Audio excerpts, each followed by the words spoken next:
He walked into the upscale bar looking tired, broke, and completely out of place. Customers ignored him. Management glared at him. But Serena, a black waitress who'd been surviving humiliation shift after shift, saw something different, something human. When he whispered that he could only afford water and fries, what she did next left him frozen, speechless, and changed both of their lives forever. Because her small act of dignity would uncover a truth powerful enough to shake the entire restaurant to its core. What happened in that single moment, and why was it almost buried? Comment where you're watching from and subscribe for more powerful stories. Serena's days always started before sunrise and ended long after the dinner rush faded.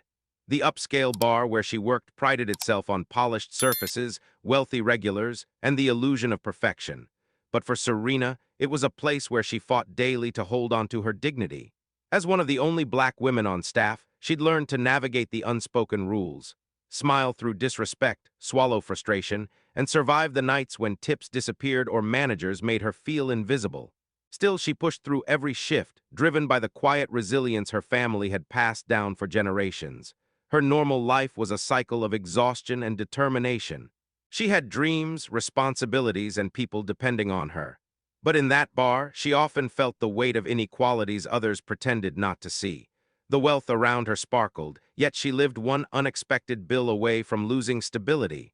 And even though her kindness toward customers came naturally, it was rarely recognized, especially by management. Meanwhile, across the city, the owner of that very bar, William Carter, sat in an office high above the skyline, staring at reports that didn't make sense. A sudden rise in employee turnover, strange gaps in tip distributions, an anonymous message hinting at theft and mistreatment. Something was happening inside his business, something rotting his father's legacy from the inside out. But numbers alone couldn't show the truth. If he really wanted answers, he'd have to see the place the way his employees saw it. And that decision, one simple choice to step into the world his staff lived in, was about to collide with Serena's world in a way neither of them expected. Because the night he walked into the bar disguised as an ordinary, broke customer, Serena's instinctive kindness would be the spark that exposed everything.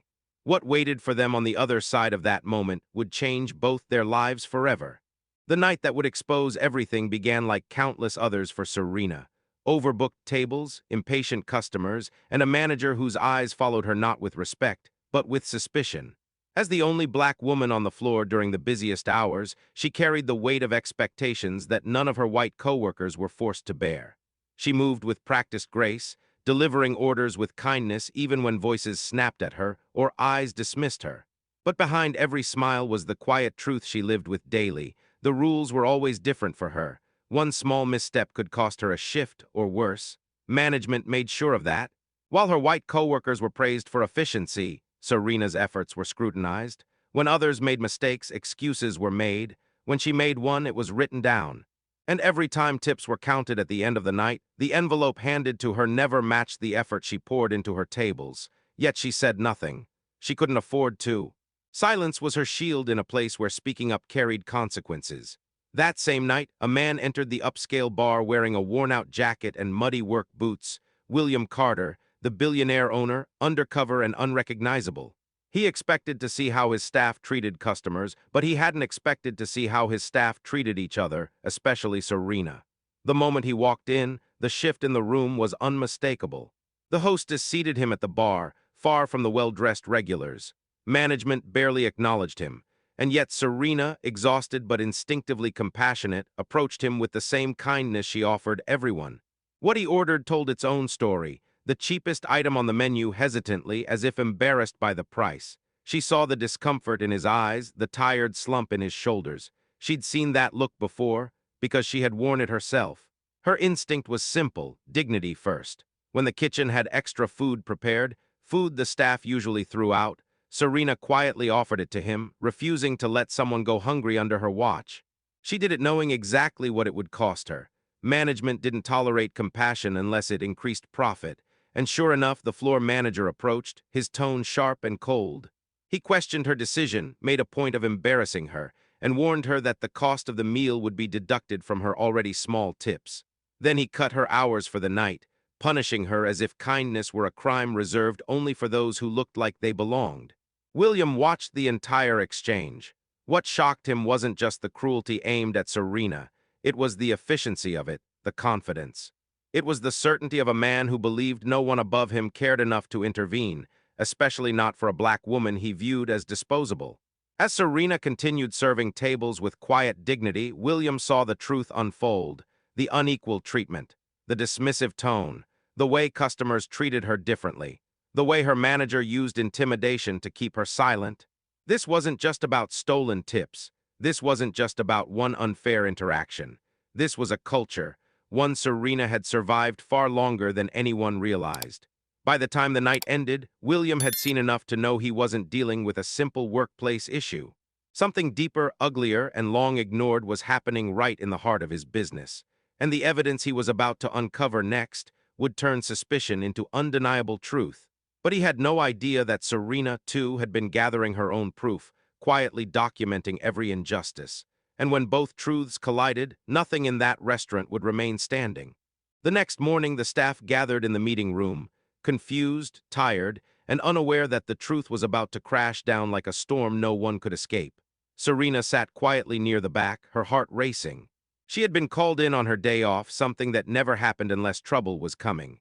And trouble, she had learned, usually found her first. When the door opened and the owner stepped in, clean suit, calm posture, unmistakably powerful, Serena froze.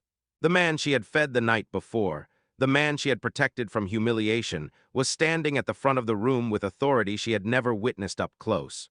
A ripple went through the staff. The manager stiffened, confused, but still arrogant enough to believe control belonged to him.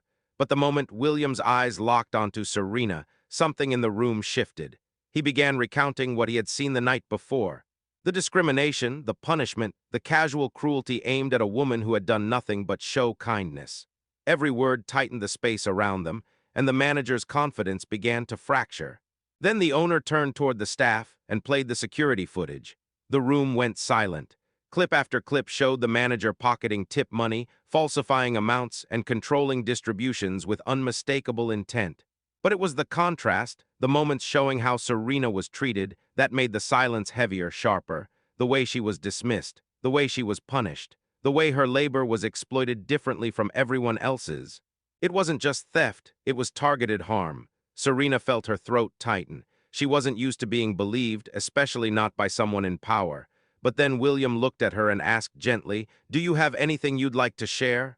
For a moment she couldn't move, couldn't breathe. Then she stood, walked to her locker, and pulled out the worn envelope she had kept hidden for months, her quiet documentation of every injustice she feared no one would ever care about. She set the envelope on the table and opened it. Months of handwritten notes, every missing dollar, every shift where she was shorted, every night she'd gone home questioning her worth. The room shifted again. Her coworkers stared, some in shock, some in anger, some in shame for not seeing it sooner. But William didn't look surprised. He looked devastated and determined. When he spoke, his voice was sharper than anything the staff had ever heard from someone in his position. "This ends now." The manager tried to defend himself, but the evidence was undeniable. The theft, the retaliation, the way Serena had been targeted, the way the system had enabled it. He was fired on the spot, escorted out as the staff watched in stunned silence. But the real turning point wasn't the firing. It was the moment Serena realized someone in power finally saw her, not as a problem to control, but as a person worth protecting. And what happened next would change her fate forever. In the days that followed, everything in the restaurant shifted. For the first time, Serena walked through the doors without carrying the invisible weight she had grown used to: fear of punishment, fear of not being believed, fear of being pushed out simply for existing in a space that wasn't built for her. And while the manager's removal marked a turning point, it wasn't the real victory. The real victory was that someone in power had finally chosen to see her truth and act on it. William didn't just fire the man who had stolen from the staff and mistreated Serena. He rebuilt the system entirely. Transparent tip tracking, anti-retaliation protections, anonymous reporting lines, regular check-ins with staff. For Serena, the changes were more than policy. They were a recognition of her humanity in a place that had spent so long overlooking it.